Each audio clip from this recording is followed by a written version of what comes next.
I'm Georgina Hall, and this is the Phemale Empowered Podcast, inspired by the casual conversations I've had with thousands of women over my career in coaching. This is not just another wanky women's wellness podcast. We are bringing the uprising.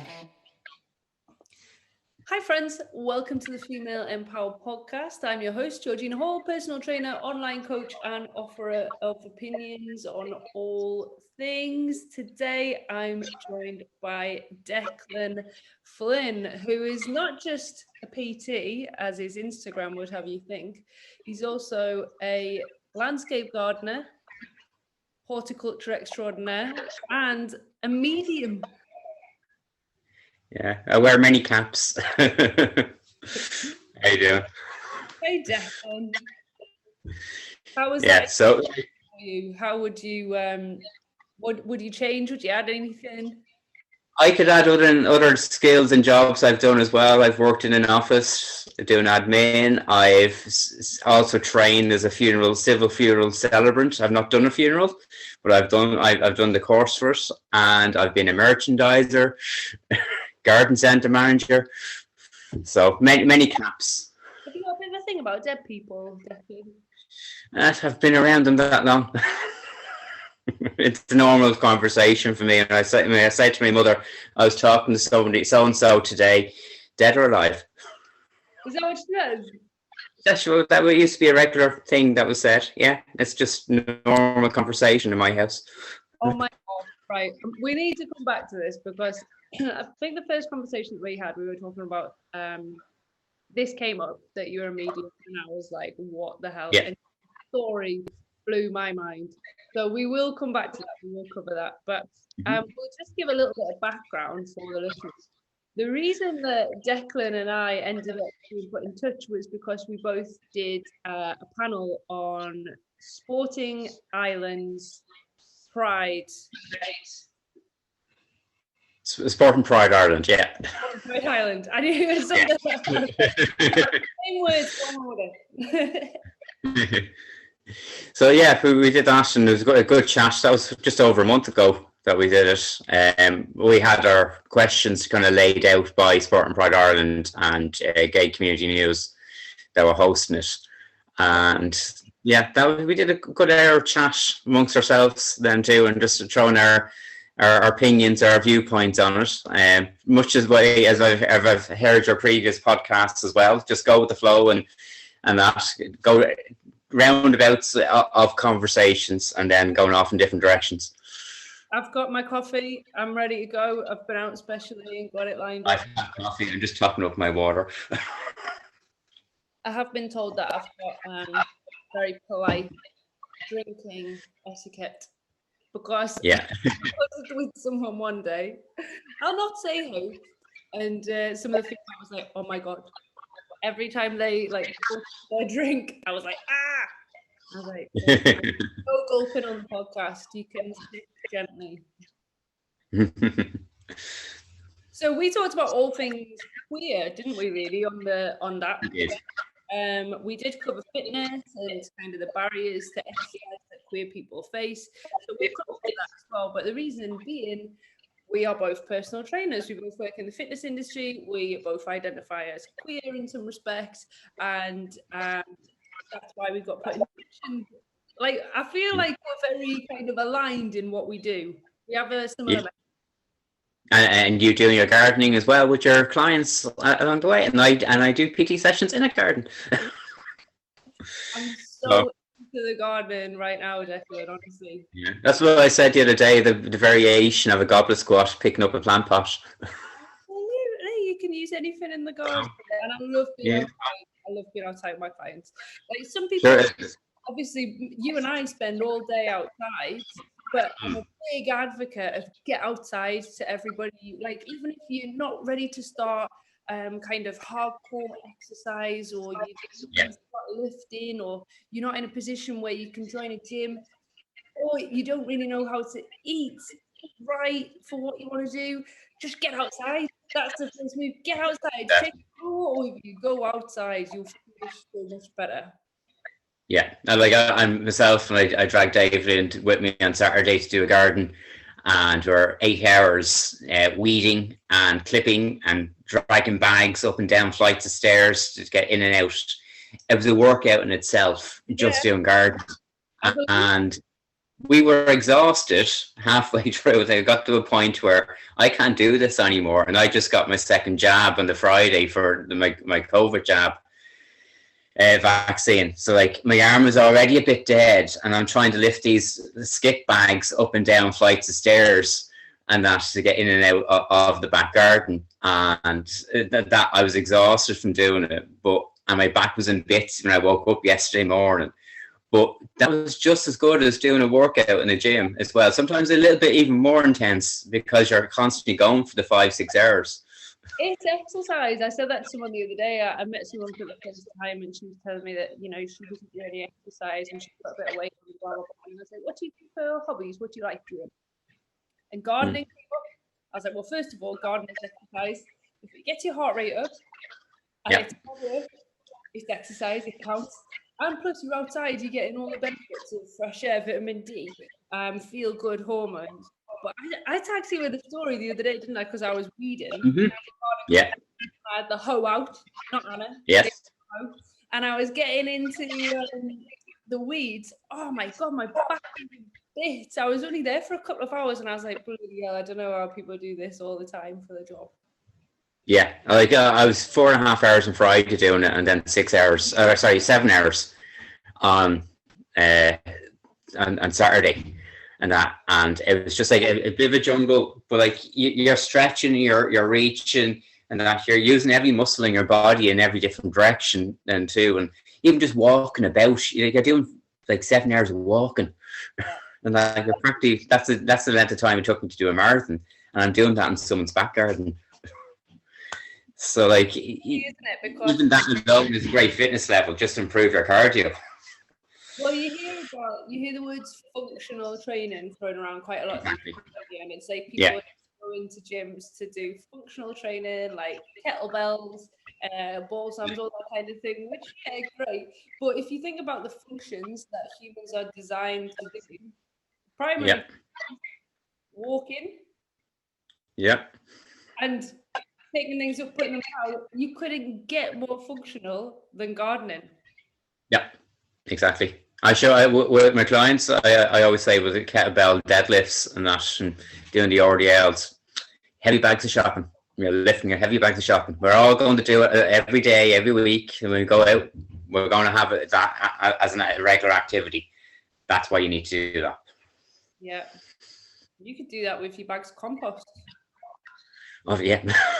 Yeah, that's part of the reason why I persisted with my training years ago, because working in garden centres, lifting 100-litre bags of compost, hence why I have clicky knees already, like at 37, because I'd lifted them badly for a long time doing that. And I've not been able to. Now it's no problem. And that lifting 100-litre bag, 120-litre bag, that's easy. And just throw it over my shoulder and that type of thing. But years ago, no, wasn't able for it, and that. So it's the functionality of the gym transferred over to the garden, and like you're using the garden shears, you're using your triceps, and that you're digging, and that you're losing the glutes and hamstrings. So like you don't think about it that way, but it's a practical application then too, and no matter what your age is. And especially when you think of injuries, you are far more likely to get injured doing something like you've just described in the garden, rotating, bending down a picture, than you are in a kind of safe form gym environment where you might be with a coach or you might be using machines. So having that foundation there for the stuff that you enjoy doing in life, like that's what. Yeah, and like even the basic recovery of it yesterday as well, follow the same principle. Like it was a bank holiday weekend here, didn't want to do anything yesterday, didn't really want to get out of bed properly, and I got up and cooked breakfast for myself and David, and then we ended up watching TV for about 3 hours, and before we went out for a walk. But it was the walk itself that actually eased up my back then too, just to get out, get moving, as well. Nothing to do with the couple of beers I had as well to help loosen up. Yeah, that will have helped. So, but yeah, it's just keeping things practical, keeping things simple, and just moving. Like there, you have the whole area of horticultural therapy as well. That's a whole different ball game altogether for mental health to just relaxation. That's something completely different from what I do, but I can see the benefit. I've known friends that have gone down that road and worked in kind of day centers and that with people of special needs and that would need that extra assistance, and it's very therapeutic and rewarding for them in that way. So gardening itself is a big spectrum and how it helps people in mind and body. Yeah, the full holistic approach. So exactly. When you come to a garden session and you plant a sunflower, it's a wellness shop. Yeah, I'm sure even just doing gardening with lessons with kids in the local schools. So my mother works in May at 16 classes, 250 kids to teach how to grow a vegetable. And we're setting up a whole allotment area there. But like the joy of them seeing stuff grow, and like I walk in to do a bit of watering or a bit of weeding, and a few of them will come up and say hello to me and tell me what way their plants are grown in the classroom, and that. Or my mother's bumped into some of their parents, and she really enjoyed what she did, but definitely she has been driven demented now. I have to go and buy seeds and compost for home now. So you're starting a new generation of gardeners, and that's so, and just some that's natural and it's relaxing for them to do as well, and be creative in some way and see how we actually get our food, because a lot of kids now, particularly in the city centre, won't know the whole production cycle of how the food lands on the table. Well, you just get it in the shop, right? Yeah, that's it. Just appears. No effort has to go into it whatsoever. So tell us how you started. You kind of touched on it there, is that you were gardening, you were doing horticulture first, right?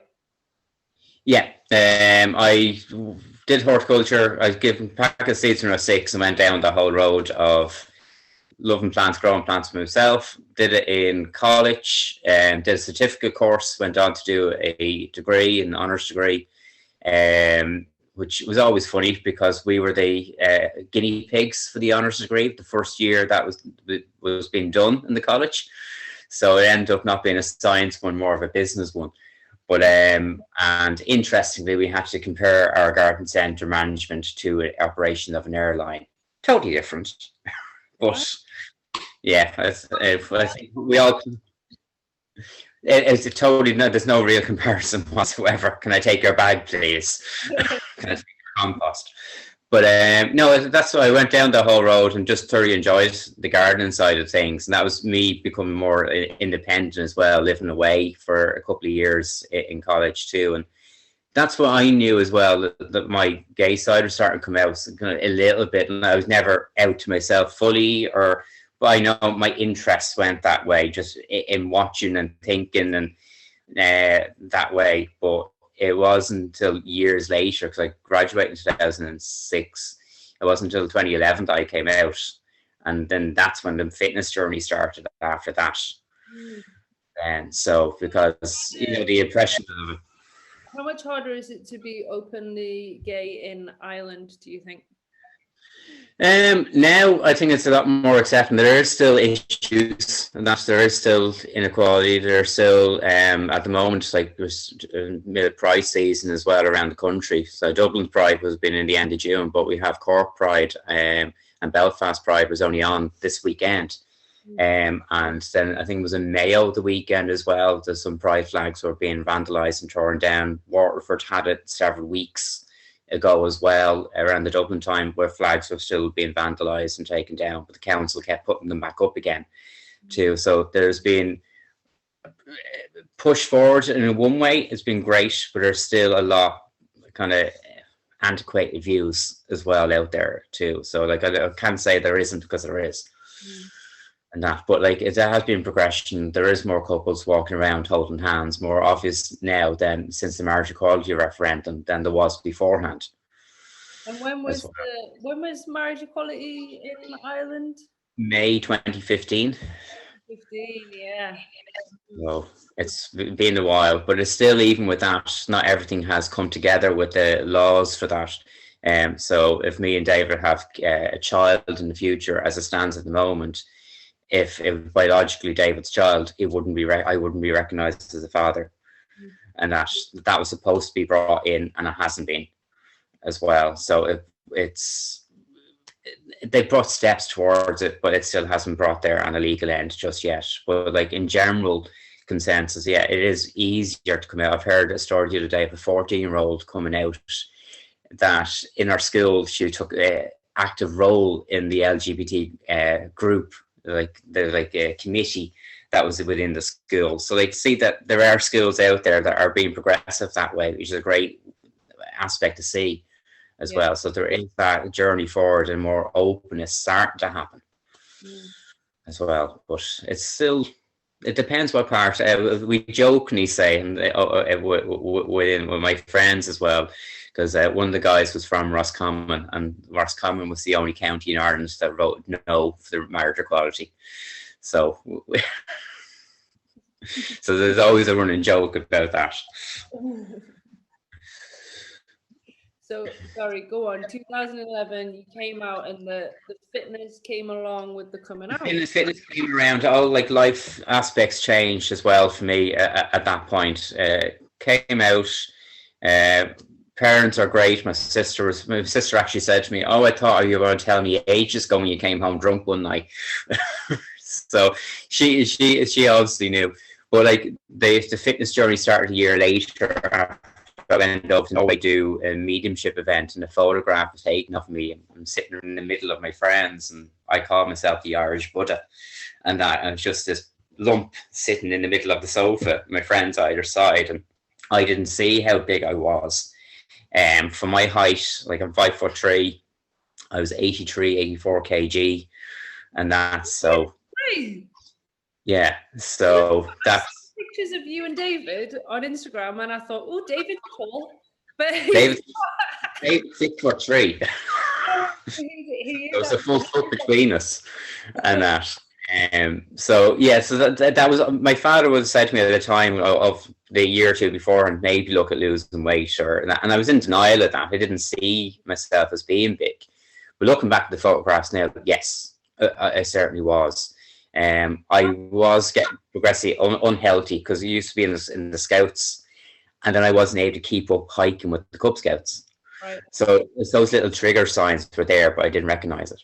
How much of the being overweight do you think was linked to kind of hiding who you were as a person, like before you came out? Looking back in now, certainly emotional eating. Certainly blocking it out, and I know I would have went down spirals at times too, even after I came out and going out with my new gay friends, that constantly being rejected, constantly getting turned, no one turning up on dates and that, and stood up, and that put me down a spiral at times when we go out. I was only saying that to David yesterday, that my mates would leave the nightclub, I'll stay on. But that's when I start hitting the Jack Daniels by myself, just to feel sorry for myself in that way too. So that was all emotional side, which I can identify looking back now.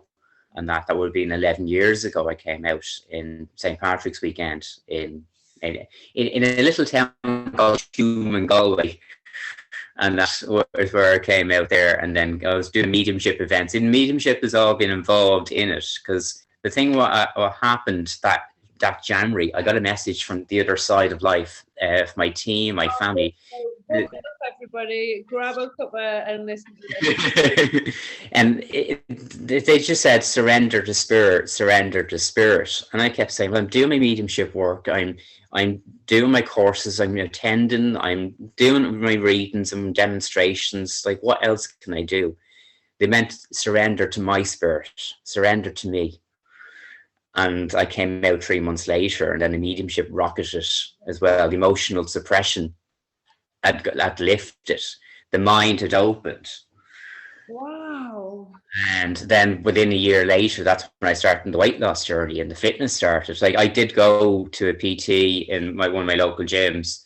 I was in for years. And in 2009, I did lose a little bit of weight. I was trying to get a grip of what to do rather than just showing up. And as a typical person starting off in the gym, go once a week, once a fortnight, think I'm going great. Used to go with a mate sometimes, and then we leave there after doing the workout, sitting in the sauna, jacuzzi, and go straight to the chipper and get a battered sausage and chips afterwards, and it totally counteracted what we just tried to do. But yeah, so I started doing that, and then that opened up the doorways more for me mentally, getting clearer. My mediumship is always my anchor as well, and you know yourself that it can happen within our community too, that we don't want to be here anymore. And particularly people that go down sometimes the spiritual awakening, it's like this world is too harsh for them as well. So it all these aspects going through in my mind at the time, and it was very difficult. And I didn't speak out in that. And I know now, and I encourage people to speak out, and it's okay to not to be okay. That aspect is very important, and checking in with yourself and being honest and truthful with yourself as much as possible too. And that comes from my exploration of the spiritual side of things as well. And the interesting thing with that, after I came out, people start coming to me for readings that were also struggling to come out, and the loved ones are coming forward telling them it's okay to be yourself. And then these people came out long later because like they felt as if they've got their approval, or they got that it's okay from the loved ones. So maybe that wasn't said to them before they went, but they knew it anyway too. But before I came out, I would not have had that awareness. I wouldn't have accepted maybe a gay person coming through to me from the other side, because I was pushing that away from myself. So it's all through life experiences. So that happens. And even the same thing with when I'm doing a reading now and someone comes forward from the other side that was interested in their fitness, I'm seeing all the fitness paraphernalia come into my mind now, because it's a part of my life and I understand it, and they're talking about that aspect. So like all these elements have all come together, the fitness, the mediumship, and that the weight loss, all that is kind of combined the journey to where I am today as well. They're totally different roads, but they've all melded together. Do you think the more things that you do in your life, like the more kind of hobbies you have and interests you have and stuff that you learn, do you think that opens up your communication link to the other side more? Yeah, like it opens up more skills of that's in your awareness, more things that you come across in life and can be adapted in. So obviously I'm from the city centre, Dublin. There is always going to be in city centres problems with drugs and everything else. So I always kept getting people coming through, the nannies and granddads and that, and passing a cancer and things of people that I would have known and their conditions. So I said to the other side, like, there's more ways people pass, give me something else. And then I start seeing little packets of drugs being floating in front of me, and opened up that element because I allowed that to happen. And then my other experience, say, even where my work with Cadbury's as a merchandiser, and I'd have people coming through that worked in Cadbury's as well, or worked in Roundtrees, or worked, because I opened my mind up to perceive different elements as well, or the horticultural side, the roses, say. So I'd see one red rose and I know the name of those roses, or it's a Dublin Bay rose, or another one's a Galway Bay rose. So I know there's a connection with Galway and that, or I know there's a connection with Dublin Bay, and that maybe the housing estates or something around that way. So they use your own symbology and the own languages of each individual medium that was in. Some people would be more musical, so they pick up the music side of things as well. Some people love, my friend of mine loves bacon and loves cooking and all that type of thing. So he gets a taste, the smells of food these are maybe general things for some people. But if you have a great aunt that you love dearly and he's talking about her special cake and he can go into the details of the extra brandy she put into it, that's important to that individual.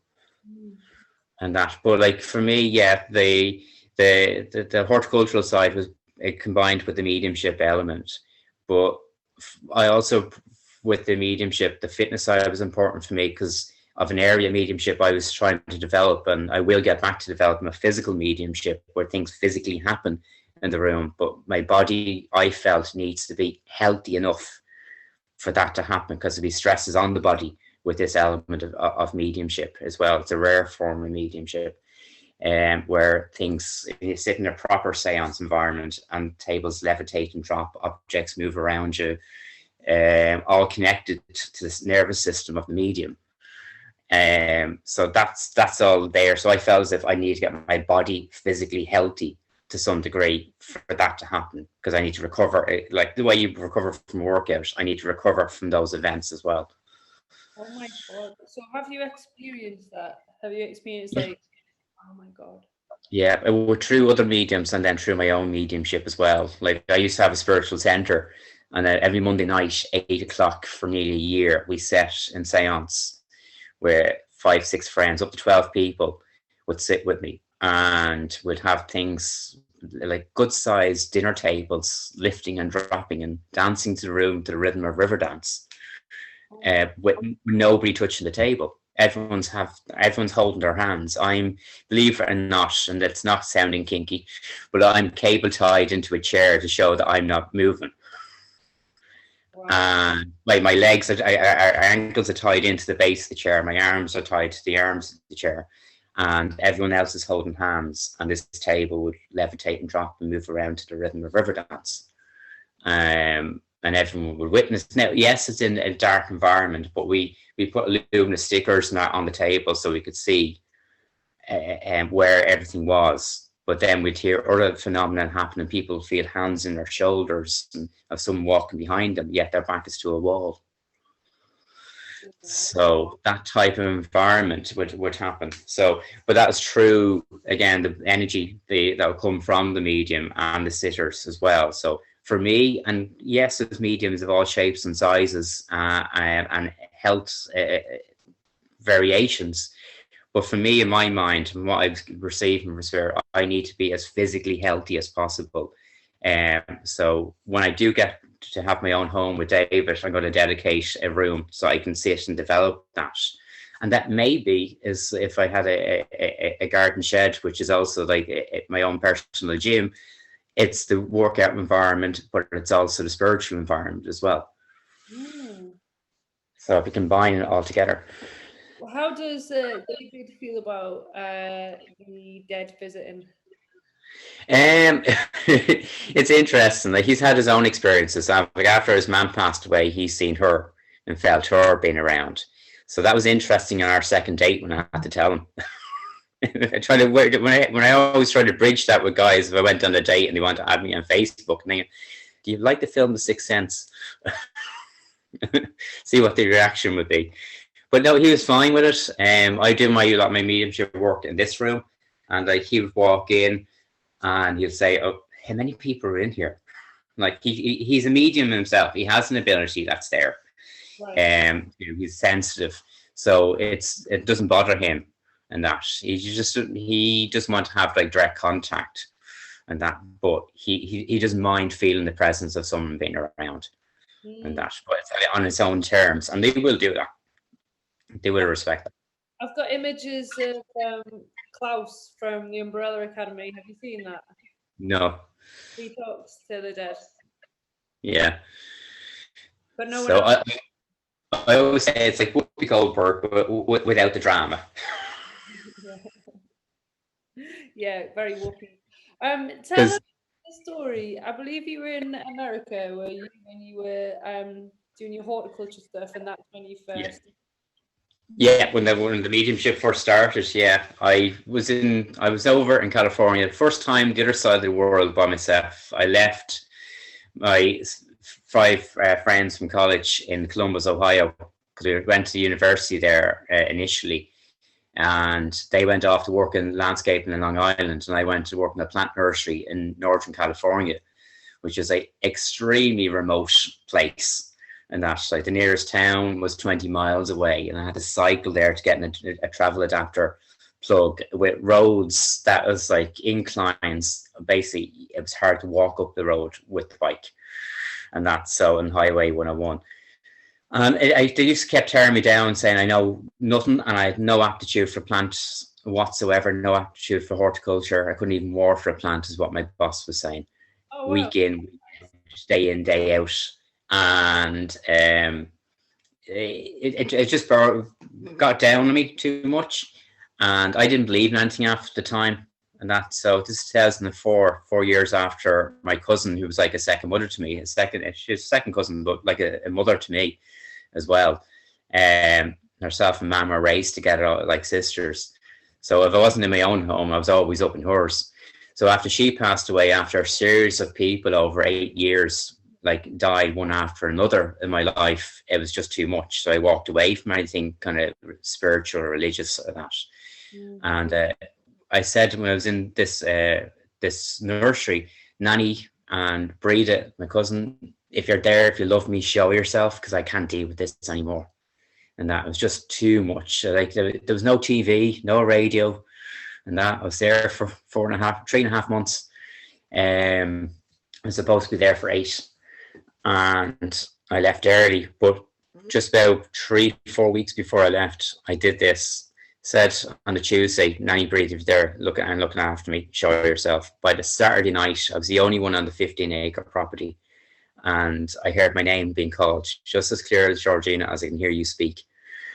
And I freaked. Like I was just after getting off the phone to my mother, and like the light was out, so I reached out, put the light back on, duvet was back over the head, and then it slowly reached up because I just heard Declan, and phoned my mother back, and she said, "Oh, you're hearing your dreams. You're half awake and half asleep. You're hearing your dreams." And that, I said, "Okay." And then she phones me back again 5 minutes later. So this is our third phone call within a short space of time. And it's 6:30 in the morning here. And she said, "My sister Yvonne's just after waking up. We couldn't wake her up for the initial phone call, and that half an hour beforehand."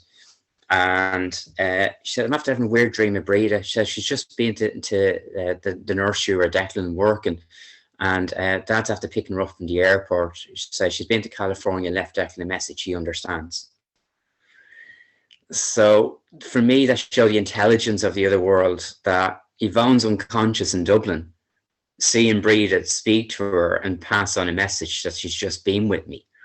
The voice I heard, I didn't pinpoint it as being Breda's, because it was like amalgamation of tones where it sounded like my friend Stephen, very much alive. Like I'm godfather to his daughter now, but it sounded a bit like his tone of voice, and it sounds like a few other people, but it's just like amalgamated tones together. But as my name, as clear as I can hear you speak, it's called objective clairaudience. And yeah, it was amazing, but I didn't know what was happening. So I came home, went to a medium. I already booked in to see a medium before this happened here in Dublin, and he confirmed everything that happened. And I even tested the medium as well. Before I went in, I said in my mind, if this is real, tell them that the pain's my shoulders. I mentally said this. He confirmed what happened in America and said other things, told me I had to do Reiki, and that he had a book there called Jack Angelo, Your Healing Power. He had to show someone that day. It turned out it had to be me. I ended up doing Reiki 1 and 2 with him over the next couple of years. And as I got up to leave the room, he said to me, "Oh, by the way, why is there someone pointing at your shoulders?" I said, "I mentally said that outside, and you've just picked it up." And that, and after confirming everything else, and he didn't know what I'd been in America or anything like that. So that was me, okay, there's something in this. So then I went off exploring, and yeah, things all started happening. I started seeing, hearing, feeling, seeing things like appear in front of me, and that it's like we have you now, and then that all disappeared, and say now you have to work for it. So that was 2004 that happened, and then I started going to the Art of Finley College, the Spooks Hall in Stansted, in 2007, and that's when I started developing the mediumship after doing a couple of years at Reiki. That's amazing. What do you say to people who are kind of a bit skeptical about the whole medium? It doesn't faze me as much now as it used to. And that used to bother me before. People would be very dismissive of me as well. But the interesting thing, some of the people that were dismissive of it years ago, they're the ones having experiences now and keep calling on me. Yeah, from their own family members coming through and stuff being said. So that's always been an interesting turnabout. There's people that have come to me for readings and told me up straight they're full skeptics. And I said, that's fine. I don't want to try to change your views or anything like that. But like, if you can take something from it, all well, good. And I never forget, one guy came, guy probably late 50s, early 60s, and I brought his father through and told him a load of stuff. Never met this guy before. He was mystified. He says father only died the previous Stevens's Day, Boxing Day. Like, so it's about 9 months later. He's having this reading and his dad coming through, and like, but how do you know these things? Like, you don't know me. I think, well, I'm just telling you what I'm hearing and what I'm seeing. And that's so, I know some people say, oh, it's cold reading. Well, I don't know how to cold read, and because I've never gone down that road. I just see stuff, and I hear stuff, and I repeat and describe what I see. And I don't even sometimes look at the person when I'm doing the reading. I look in the opposite corner of the room. So the person could be sitting on the sofa here. I'm sitting in the middle of the room behind the screen here, and I'm looking at the door over that side, because that's where I see spirit walk in and stand. That's why my mind is their welcome mat, and my focus, my attention, my energy is in that corner. So I'm looking at that dynamic, and I just turn to the person, say what I see, and then I go back to the individual. I don't want to get anything on a psychic level from the individual. I want it solely just from the spirit person as well. And sometimes it's 2, 3, 4, maybe 5 individuals that will come through from the other side. It just varies. And that's so, but the details they give, that's something that I can't make details up that are personal or secret between people. And that conversations they have, and repeating conversations. So David went off and came with me on a workshop I did. He actually went on a workshop with me doing trance mediumship 6 weeks after we went out. They completely freaked him out, like seeing a different persona come through with me and one of my guides speaking and all that. So freaked him out that way. But he did another workshop with me, and one of the ladies, I gave him a task that they write a letter from spirit. And it turned out he got several letters, but one of the letters one lady wrote was nearly word for word the last conversation he had with his mother on the phone before she passed. Wow. He was in New Zealand or Australia, and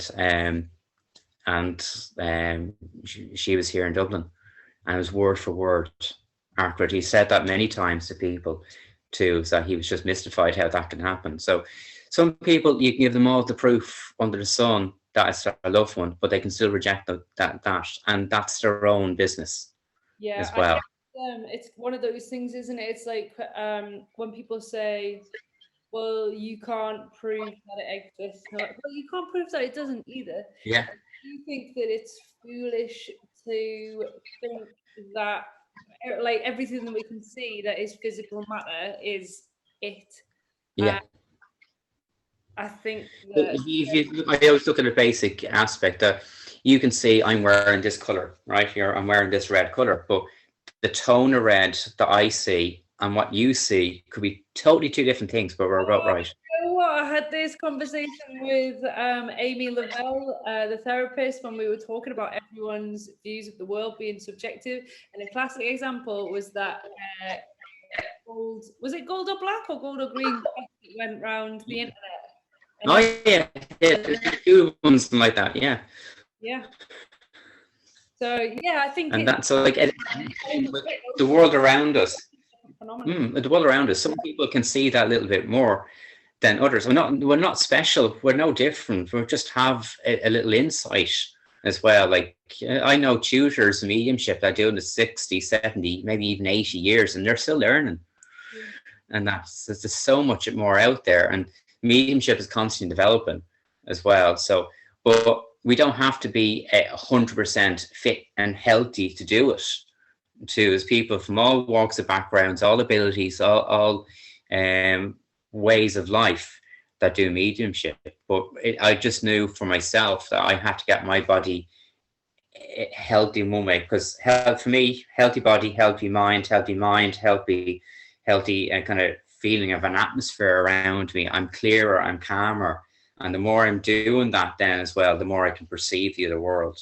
So yes, I teach my mediumship students to do certain meditations and building power exercises. But for me, I've used my gym workouts as my metaphor. And yes, I'm building and strengthening my body, but I'm also strengthening my mind and soul at the same time. And I remember going to the gym once, and well, a few times to this particular gym, but there was a gentleman there, and every time he went to do a bench press, every time he'd sit at the end of the bench and he started doing breathing exercises, and I can see the aura around him building up. So it wasn't just a physical action he was doing, it was a mental and it was a soul action he was doing there as well. It was like he was charging body, mind, and soul every time he went to do a set. Now, it's not something you expect to see as well. And then another silly thing with my mediumship, years ago when I couldn't afford a PT, I said, right, let me use my mediumship. There has to be someone, and there was a PT on that side that can connect with me and give me something. You spoke to a dead PT who so what you saying? For a brief, and I can't prove it whatsoever, but I did have little advances at the time. That's before I started working with my own coach years ago. Eat up what you say, mate. I said I have to use it to my advantage in some way. Wow. But like, with all things mediumship, there has to be evidence behind it to prove that what you're seeing is true. There has to be that concrete evidence. And I've given readings for people and they can take something from it. But if I'm not happy with the reading, I certainly wouldn't charge them for it, because I want to be like the Miss Marple, the Inspector Clouseau. I want to get as much detail and evidential that this was someone that you lived with. Some inside out. Because I guess there's a lot of cowboys doing it, like career really, I guess. But I guess I've done plenty of stuff for charity and kind of just voluntary stuff as well. Now, when the need is really there, of course I'm going to give the reading to someone too. But I also have learned as well not to just divulge because someone's begging for it, because they don't value what you're doing. They don't value the connection even with a loved one, and that it's just about them. So it's a harsh balance then too, because some will just take advantage of that and they'll try to live their life to reading, and the reading goes wrong, they blame you. So I don't do prediction stuff, I don't do future stuff and that, because I don't believe we should be. Right, okay. And that, so it should be just about the evidence that life lives on. There's life after life. I bet some people will think the a bad medium as well, who we've gone rubbish.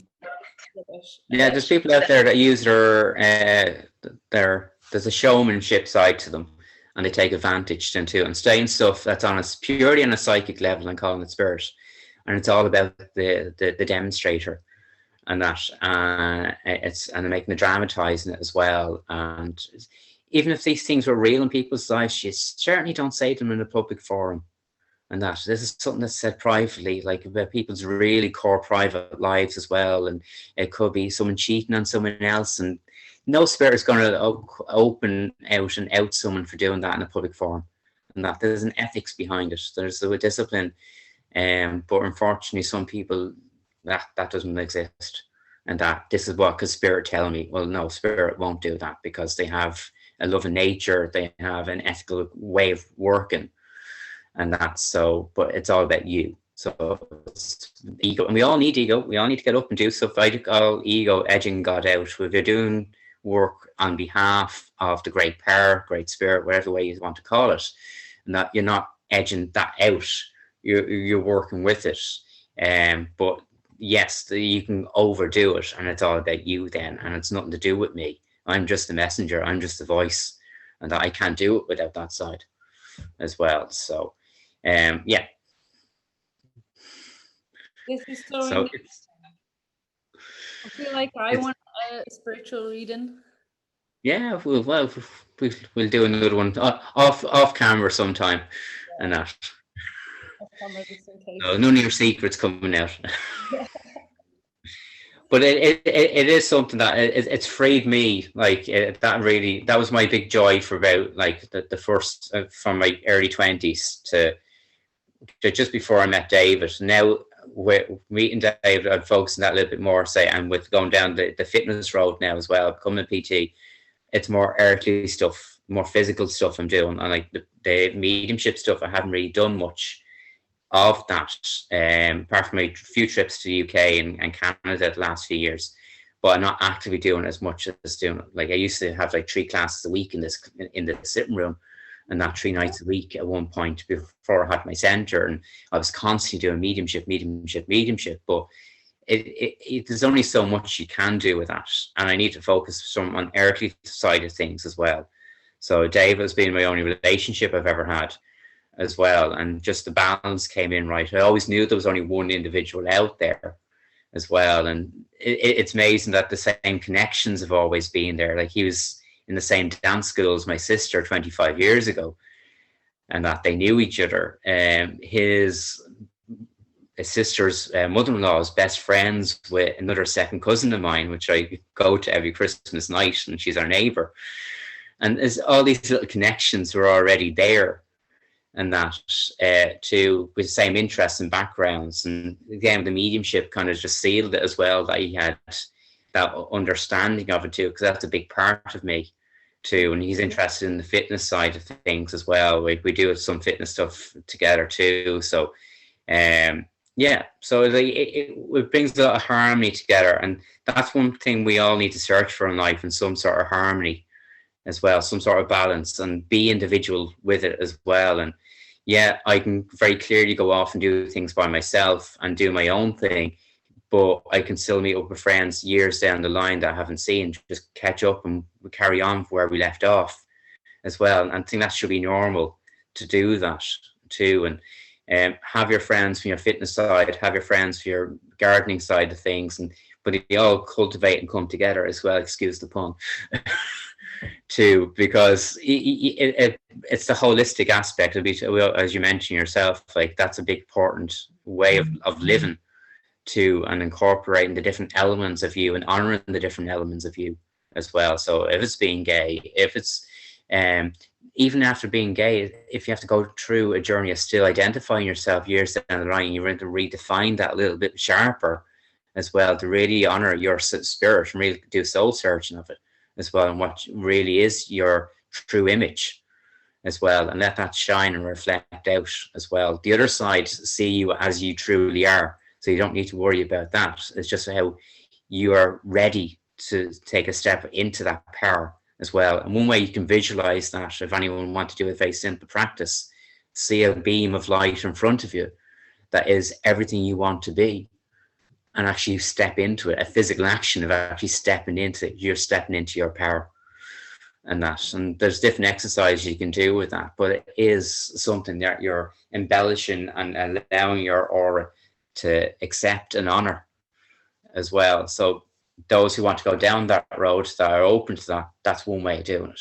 You can do it as just a mental discipline as well, too, of just honoring and accepting, or writing things down, getting it off your chest as well, and having the diary aspect. I know you like your diary ways too, so having that and getting it out of the mind, getting it out of the physical tension in your body because of the emotional suppression as well. So it's finding your outlet. So if it's gardening, if it's fitness, if it's wellness, just to get that out there and be you.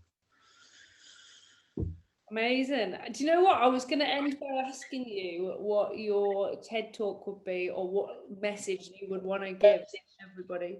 And that was it right there, wasn't it? I have a habit of doing that.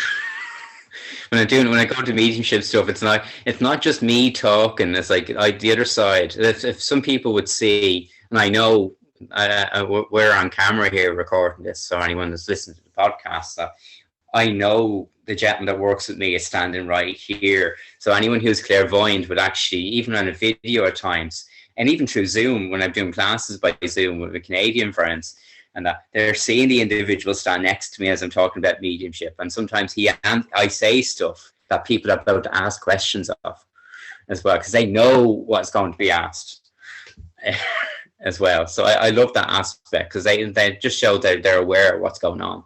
So I've just been read. just a little snippet, and it's just like he sees that thought, and that they see it before you even realize it. That thought is already manifested. That's why you got to be careful what you think, everyone. Yeah, well, one of my tutors, I remember being on a course before, and she said, "Who says I'm not getting up here to demonstrate?"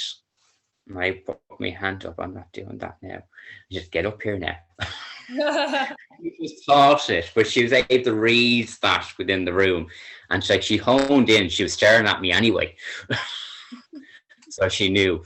But that's like, but we do like with permission, and that we do with like, there's no malice about it. I would never go around, and I've had people walk up to me and just give me a reading out of the blue, and yeah, I would never really want that to happen. I don't see it as being ethical, but what she said at the time was actually very valuable as well. So the side did it and it for a reason as well. And they'll never give kind of diagnosis or anything like that, because there used to be a thing where it was called medical intuitive. And certainly within the UK, there's laws that cover mediumship within the UK. And they go back over different variations of. They changed in 2007, 2008, and it's now under trading standards. So it used to be the Fraudulent Mediums Act before that in the 40s, 50s, and then before that was the Vagrancy Act and the Witchcraft Act of 1735 before that. So there's a very interesting history within the UK when it comes to mediumship and the law as well. So if you ever get a chance to read up about Helen Duncan, I'll send you a couple of links about her. She was actually charged under the Witchcraft Act of 1735 for seances that someone came through from the sinking of the Bismarck from World War II, which was deemed top secret Ministry of Defense. But someone came through from that, and then she was being investigated by the police on how she knew this information. Oh my God! Yeah, I would be so interested to read that. But yeah, so it's an interesting topic, but it's not for your standard fitness podcast by any stretch of imagination. It's definitely not gone the way that I think people will have maybe expected it to go when I introduced you as a PT. But as I said, like the PT element, yeah, I've enjoyed it. I love seeing people change and grow. Like my fitness has certainly evolved over the last 9 years and that too. But from coming out to my fitness journey started in 2012, do body transformation, which I never thought I would do. I never thought I'd see abs to myself whatsoever. I thought it'd be a mismatch with the way my diaphragm was cut. I don't have a full diaphragm, so the way I was born wasn't there. So the operation and the scar actually made the abs look a little bit more defined, the line going down the center. So, but yeah, doing that. So that's what spurred me on to do the PT side of things and to help people change and get healthier. I'm not interested in doing such body transformation or elite type of thing. I want the general person that just wants to get fitter and that just wants to get that starting point and getting healthier as well, and just making a difference as well too. And if they want to do a little bit of mediumship or want to do a little bit of meditation, we can throw that in. I want to do all the things. So I've had 3 clients recently which have all been mediums. Well, look at that. See, yeah. Well, so interesting. What is it? Your vibe attracts your tribe. Exactly. So it could be the gay tribe, the gardening tribe, and that's the spiritual side. But yeah. Over to Newcastle sometime because you've got to come and do a session in the backyard. We'll do some training, we'll do some gardening, and then we'll. Yeah, no bother. David, how can people find you? You can find me on Declan Flynn Fitness, DeclanFlynn.fitness. I took advantage of the new .fitness domain. Seems it's just DeclanFlynn.fitness. On Twitter, it's Declan Flynn Fitness, Declan Flynn Fit 1, I think it is on Twitter, and Declan Flynn Fitness, Declan F Fitness on Instagram. I remember that. I'll link in the show notes to you as well. So yeah. Thanks so much for talking to me today. It's been so interesting. No problem. When I start talking about mediumship and spiritual stuff, it's hard to get me to stop. So like I have to just put the brakes up or keep waving at me. Thank you so much, Declan. Enjoy your Irish bank holiday. I will do. Bye. Bye-bye. If you want to improve your well-being in a non-wanky way, you can join hundreds of other like-minded people in my monthly subscription group for live training sessions, daily workouts, nutrition tips, meditations, and more. Only $10 a month. Email me now, georgina@georginahalltraining.com. Thank you for listening to the Phemale Empowered Podcast. If you want to hear more from us, you can follow us on Instagram @Phemale Empowered, where you can also get involved with our discussions and feel free to send us a message.